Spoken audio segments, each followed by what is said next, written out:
Hi and welcome to the second episode of my, not quite sure whether it's a vlog or a podcast, but we're going to see where it goes anyway. This week I wanted to speak to you about tinnitus. So tinnitus, don't know where it gets that name from, but is that ringing in your ears that you sometimes get maybe if you've been to a really loud concert and stood too close to a speaker. So for some people, in fact 1 in 7 people in the UK suffer with it. It can be quite mild, so just a little background noise that we take no notice of. For others it can be something that becomes quite debilitating, even life limiting really, I suppose.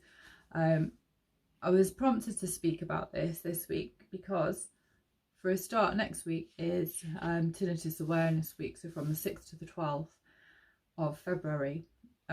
But earlier this week I've been chatting to a lady who has experienced tinnitus for the last 4 years, and for her it is quite chronic, very invasive. It has changed the way she lives her life. She can't go out because of it.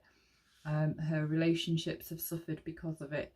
So it can be something that's quite serious, yet something that's very hard for people to understand unless they've been in that situation and experienced it for themselves.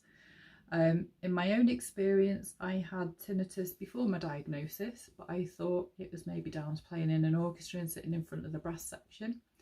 Unfortunately not. Mine was caused by my acoustic neuroma brain tumour, which I didn't realise at the time. It's actually one of the more common symptoms, and obviously, you know, often if someone presents at a GP surgery with single-sided tinnitus or hearing loss, that is now a red flag, and people will get sent for an MRI or to an ENT consultant or audiologist for further investigation. I think the medical profession now are more aware of that, so yeah, it's something that they look into more seriously than they used to. For some people it can be caused by an ear infection, exposure to loud noise, you know, and like I said, it can vary. For some people it's just a mild hum in the background, for others it's much louder. Mine is quite loud. Often it can be louder than my speaking voice. It's like it's competing with any background noise that's going on. So if someone turns TV up in the background, the tinnitus level goes up as well to try and compete with it. And the way it was described to me is that my brain has become confused because it's aware that I'm not hearing anything on one side, so it's created its own noise, if you like. It's not a noise that anybody can hear, and it's not a noise that's created within the actual ear. It's the brain that creates this sound, or what we perceive to be sound. So yeah, it can be challenging at times. For me, the couple of triggers for it are, well, it's there constantly, but a couple of things that make it worse. So loud environmental noises, so if I'm in a noisy situation, that can be hard to deal with. And also another thing that makes it much worse for me is stress.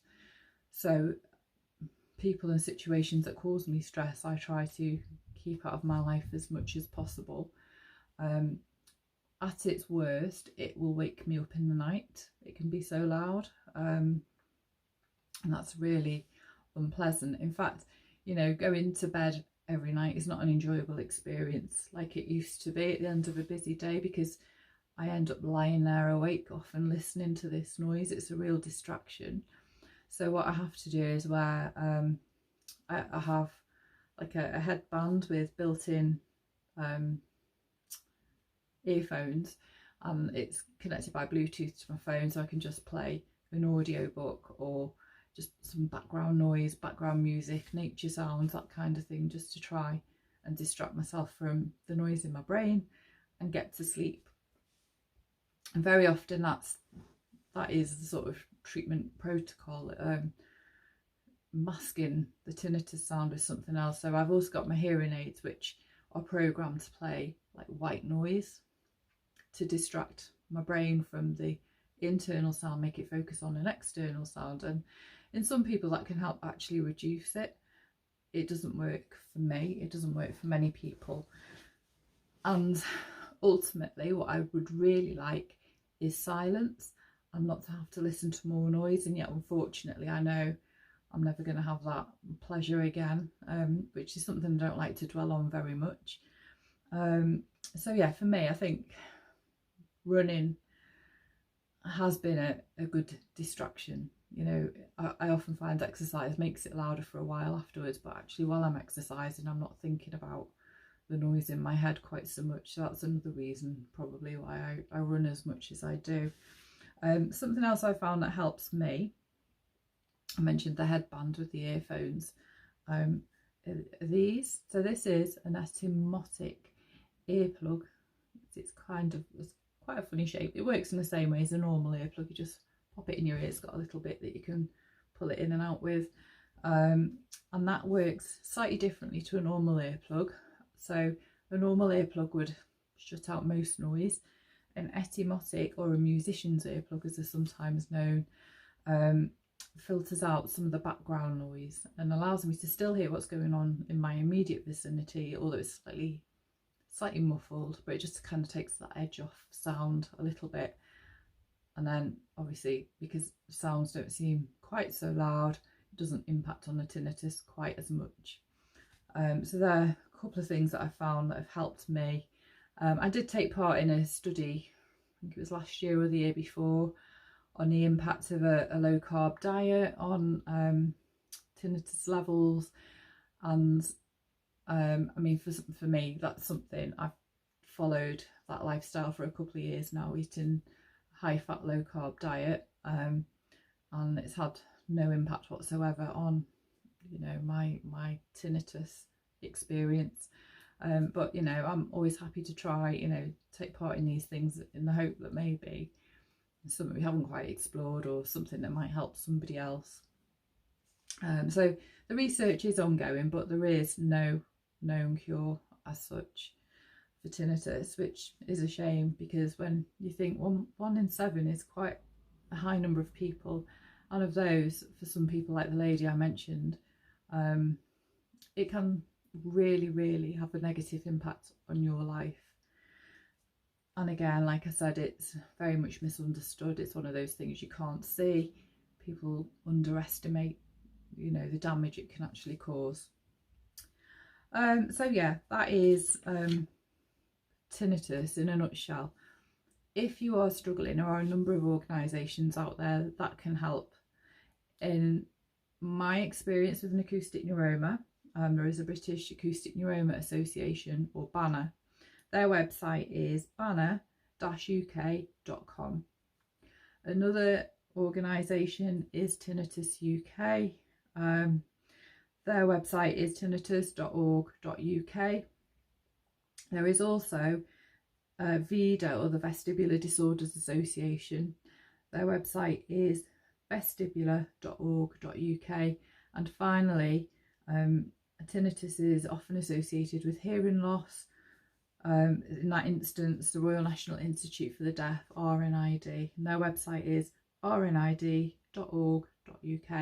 I will put all those on my website, sarahcrossland.com, so you can hop over there, take a look, see if there's any that, you know, might help you. There are others on there too. You can also, while you're on there, have a look where I'm up to with planning the rest of my journey up to John O'Groats. So I've had loads of amazing help from Kerry in organising that. So we're almost on top of overnight stops, which is fantastic and a great relief. Hoping we can start fundraising soon. It would be absolutely amazing if I can reach the targets that I'd set. But yeah, you know, there's still a bit of time until we get going, so you'll hear more on that soon. And yeah, we're really excited. Somebody asked me this week about my training, where I'm up to with it. So the last few months, well, I think since September, obviously I had to focus on recovering from the injury. I hope it's all healed. it certainly feels much better than it did back in September. Pretty much normal. I've not had any niggles or anything when I've been running, which is always a good sign. And so I've just kind of been maintaining my fitness really through the runs that I've been doing, and the strength and conditioning work that I've been doing. I've been adding to try and strengthen this shin, and you know, strengthen my core too, so that hopefully we can reduce the balance issues that caused the problem in the first place as much as we can. Obviously there's the brain side of things, which I don't think there's much hope of me improving at all at this point. So yeah, that's where we're up to. I think, you know, a couple of people have said, oh yeah, but you're not getting the miles in, you know. But you know, when it comes to training, we don't like train for a marathon or beyond marathon distance if you've got a marathon coming up. So in that respect, I'm not going to run 40 miles just to prove that I can do 40 miles, because I've got 40-mile days coming up. So we're gradually increasing the mileage. So this weekend, for example, I've got 2 long runs. So I've got 3 hours on Saturday tomorrow, which will be around 15 miles, I think, at the pace that I want to do. Sunday, 3.5 hours, so around probably 17 miles. So again, it's just gradually building up that distance, that time on my feet.